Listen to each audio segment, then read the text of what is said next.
Ayan, good morning sa ating lahat mga ka-Jess Vlog. Naglilinis po ngayon dito sa may Purok 4 sa may pinakakanto.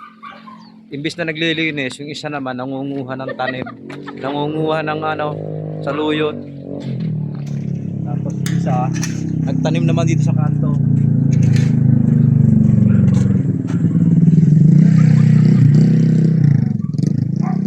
Yung pinakakanto na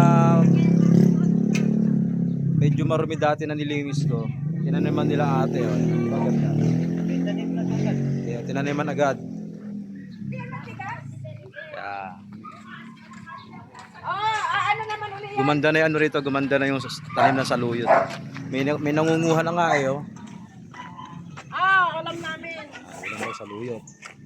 Ito yung naglilinis dito. Yan.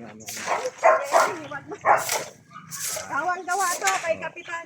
Awang gawa daw ha. Kita nyo naman. Gaano kalinis nyo ito pagpasok nyo pa lang sa Purok 4. Kaya mga ka-Jess Vlog, good morning, good morning. And kung hindi ka pa nakasubscribe sa aking YouTube channel, Jess Vlog TV po. Isang kaway naman yan. Doon kami tumatambay.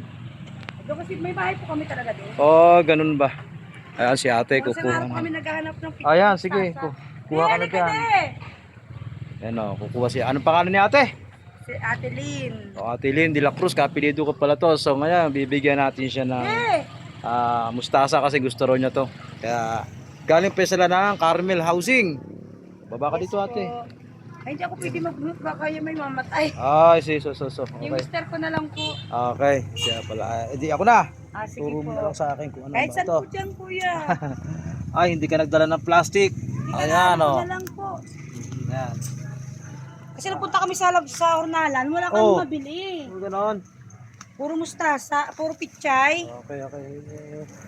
Sinishare natin yung ating blessing sa ibang tao kasi napakarami naman ito, hindi naman natin makakain lahat yan. Ibuburo ko lang po ito. Sa dami nito, sa dami nang humingi dito. Nakita ko kasi kanina. Nakita nyo sa YouTube natin yung ating ginagawa sa mga ka-Jess Vlog, kita nyo naman. Para magkapagtanim na naman tayo ng panibago kasi napakaganda ng lupa rito. Oo. Diba? Sa dami niyan mga ka-Jess Vlog, ating sineshare naman sa ating mga kapitbahayan. Nagpunta pa sila rito, galing pa sila ng Carmel Housing. Kaya kulang ko ba yan? Ano pa tayo? Akala ko binibinta niyo, bibili sana ako. Okay. Peke yung pera mo pag binili mo to. Dati tama na. Marami na to. Yan yung Marami mag-asawa. na po to. Pinasyalan tayo rito sa ating munting halamanan. Salamat ng maraming Yan. Isang kaway naman dyan ate sa ating munting channel, Jess Vlog TV po. Magandang hapon. Kahapon ng hapon may nanguha rito. Ngayon may nanguha uli. Buenas yan. Yes po. Thank you. Bye-bye. Swerte po siya. Swerte. Okay, thank you. And bye-bye. Jess Vlog TV po. Thank you. Hi, good morning. Please like and support my good friend, Jess Vlogs. Peace out.